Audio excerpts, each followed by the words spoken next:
Hey guys, Nick here. Welcome to my Supergirl episode review. My thoughts on tonight's episode of Supergirl titled Survivors. And I just want to say, Happy Halloween, everyone. Obviously, you guys see me dressed up. Obviously, I'm wearing my Superman cape. I don't know, I just wanted to, celebrate in some fashion tonight.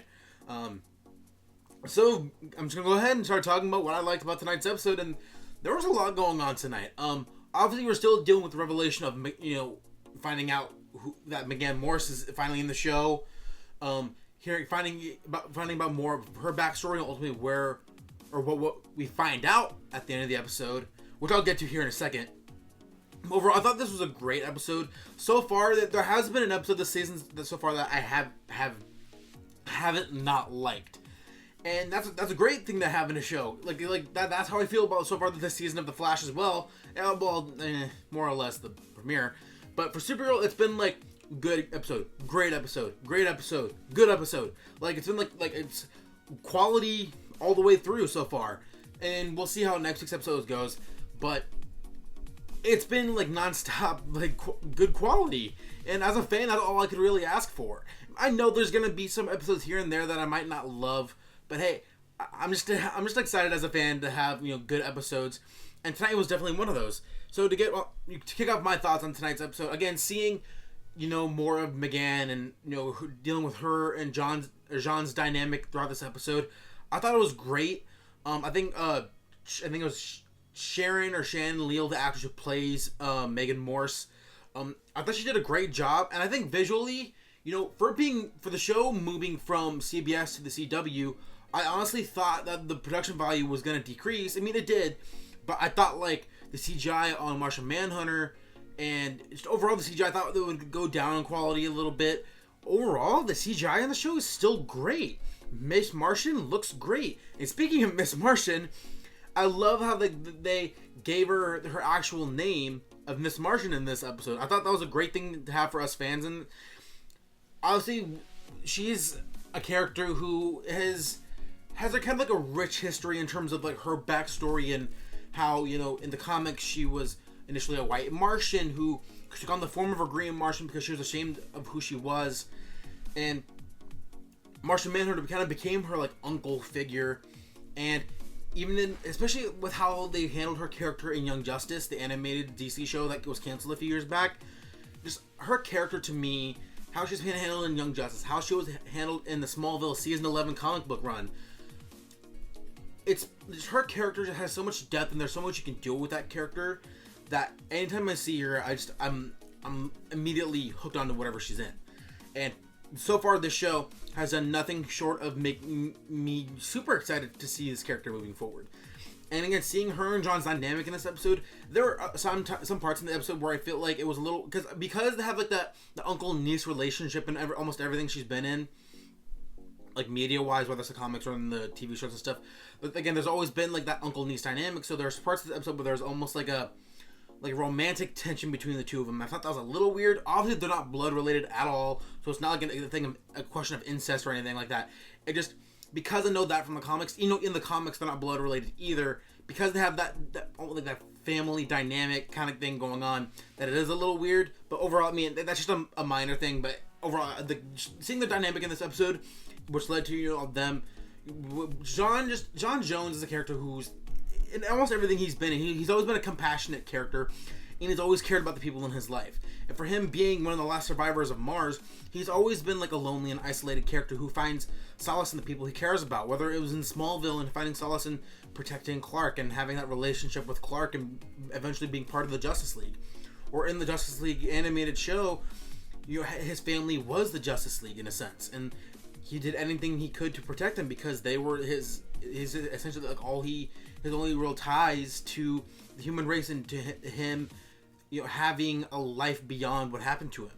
And in this show, his family is essentially Alex and Kara because he swore to look after them after everything happened with Jeremiah Danvers.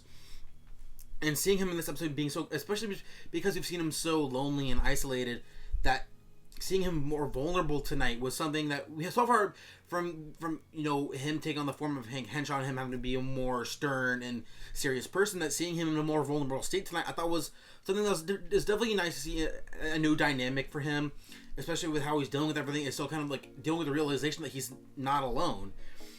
While he knew there's white Martians, he doesn't know the ultimate reveal of McGann as a white Martian at the end of the episode, which I'm so glad they did. Because last week, if you guys watched my video, you guys know I was kind of on the fence of knowing whether or not they were actually going to do that. I mean, I wanted them to because I would like them to stick to the comics, but even if they didn't, I wouldn't have made that big of a deal about it. But overall, I thought what they managed to do tonight with that reveal, I thought it was well handled. And I'm really curious to see how they're going to handle Miss Martian's characterization moving forward. And, to get away from the whole of John Jones and McGann Moore stuff from this episode, I liked the whole Fight Club aspect of this episode. It had, some aspects of, the superhero Fight Club that CW's been putting out online the last couple of years. It has, that cheesy vibe to it. And, of course, tonight's episode, we were introduced to the character of Roulette, who's played by Daikon Lockman, the actress who plays Daisy's mom in Agents of S.H.I.E.L.D., or who did play her in Agents of S.H.I.E.L.D. She plays Roulette in tonight's episode, and Roulette is a character who we haven't really seen in live action since Smallville, and who's essentially the same character in that show as well, in terms of how she was character-wise. And I thought she did a really good job, because Roulette is usually a villain, and she's very manipulative. She's very, she's gonna do whatever it takes to get what she wants. And in this, we see her lead the superhero, or not the superhero fight club, but she's leading the alien fight club, and she sees them in some aspects. Her character is almost because I know the show can get political at times, so her character almost brought out the politicalness of the show and how she kind of views aliens. And there was a line that she said that that kind of hit me. And there's one line she says that essentially that people care more about dogs than they do aliens. And that can be said about the real world today. Obviously not with extraterrestrials, but people in general tend to care more about the lives of animals or insignificant. Not that the lives of animals are insignificant, but in general, people tend to care more about insignificant things more than the lives of others, or even nature or things like that going on.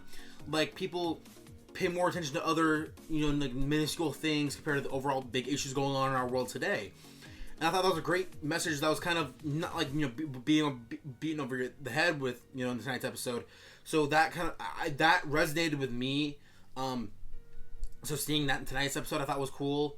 And seeing just the fact that we're still dealing with the whole Alien Registration Act thing going on, that from Linda Carter's president's thing that she gave out. And I like this show, and yes, while it can be political, and yes, there are times last season that the message was beaten over the head, but at the same time, there are messages that I can get behind, messages that I side with. And for me, seeing stuff like that, when the show is very, I guess you could say very liberal, and I don't mean to trigger anyone or to make this all about politics, but I like how I can get a show I can get behind, not just as a fan, but as, a righteous person. Not to say I'm a righteous person, but as someone who's always trying to do the right thing and treat everyone with respect, who deserves respect. And I don't judge anyone based on race, ethnicity, sexuality, or anything like that. So seeing a show that kind of embraces those values is something that I really resonate with, that I really care about. So I'm glad that the show, while it's starting to learn to not beat you over the head with its messages of feminism and stuff like that, I think when it does it subtly and just doesn't again just hammer you over the head with it, I think it does bring a positive message to its audience that I think some shows need to take notes from. So those are just my 2 thoughts on that whole thing. So let's see what else is there to talk about. See more of Alex and Maggie's dynamic. And from what we were seeing, unless they decide to take Maggie out anytime soon, it looks like they're going to bring Maggie and Alex together, because their dynamic is so, that romantic tension is so there and in your face that, and the showrunners have even said, like, if the fans want it and the fans resonate with that dynamic, then, well, that's definitely something that they should be happy to look forward to. So, and if they do end up together, again, that's something I'm applauding. And that's how some people get angry about their dynamic last week, that it's like, oh, no, they're pushing a gay agenda and blah, blah, blah, blah, blah. Honestly, if you're the one people say, oh, the show's pushing a gay agenda, shut the fuck up. You're an idiot. Like, I'm not even kidding. Like, just because there are gay people in shows and different characters in shows with different sexualities than just heterosexual, than just, you know, straight heterosexual white people, then, you know, because like these shows, what I like about them is that they reflect today's world in some aspects. Like having openly gay characters and openly, you know, just having just diverse characters is something that I think is a great quality to have in its show. And people don't seem to grasp the idea that, oh, anything that has any certain form of media that has gay people in it, it's pushing a gay agenda. Again, you're an idiot if you think that. There are gay people in the world. That's how the world is today. You're an idiot if you think it's just because the show had it, I mean, it's pushing a gay agenda. You're a fucking idiot. You're ignorant, and you're a homophobic asshole. And I'm sorry sorry to get too political, but I've just seen so much ignorance and, you know, just overall just pure hatred the last couple of weeks. Just dealing with everything with this election and everything going on in the world. So I'm tired of seeing ignorance and stuff like that in the world. So just be a positive person and, you know, push for equality, and just don't be so full of hate. That's just my 2 cents on that. So seeing their dynamic, seeing Alex and Maggie's dynamic, I know they're pushing for that for them to be a relationship. And again, I'd be super happy with it, considering, you know, Maggie is a gay character in the comics. I'm really glad they kept that. So there's that as well. One little thing, you know, we got to see a little more of Lena Luthor tonight, and seeing more of her and Kara's dynamic, which also seemed a little flirtatious at times. You know, Lena, when Kara says, you know, I owe you big time, and Lena, because of that, she's like, oh, don't worry, I'll call on you, or whatever, when I feel the need to, or whatever her line was, can't remember off the top of my head. But now Lena kind of had something to hold over Kara, and because she's a Luthor, not by blood, but by adoption, no matter what, I don't know if I can trust her as a character. I mean, that's the thing about her characters. I like her so much that, like, I don't know if she's going to be a villain or she's going to be an ally, because she's like, right now, she's like kind of like a morally gray character, at least to me. And that's the cool thing to have, especially in a character who, there's not too much comic book history with her.